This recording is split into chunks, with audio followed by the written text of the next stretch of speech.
अबही उमरी 16 साल हो, सखी गौने न जइबे। अबही उमरी 16 साल हो, सखी गौने न जइबे।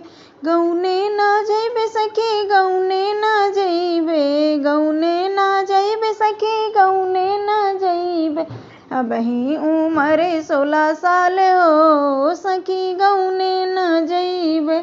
अबही उमरे 16 साल हो, सखी गौने न जइबे।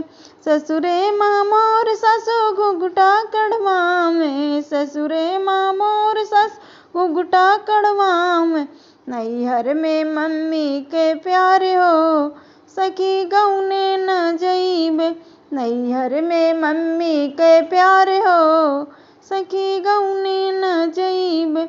अबही उमरे 16 साल हो, सखी गौने न जइबे। अबही उमरे 16 साल हो, सखी गौने न जइबे। ससुरे माँ मोर जटनी झगड़ा लगवावे, ससुरे माँ मोर जटनी झगड़ा लगवावे। नैहर में भाभी के प्यार हो, सखी गौने न जइबे। नैहर में भाभी के प्यार हो, सखी गौने न जइबे। अबही उमरे 16 साल हो, सखी गौने न जइबे। अबही उमरे 16 साल हो, सखी गौने न जइबे।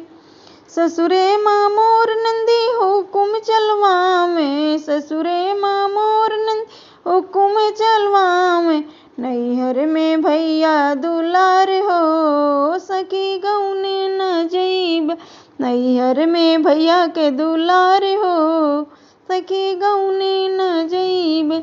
अबही उमरे 16 साल हो, सखी गौने न जइबे। अबही उमरे 16 साल हो, सखी गौने न जइबे।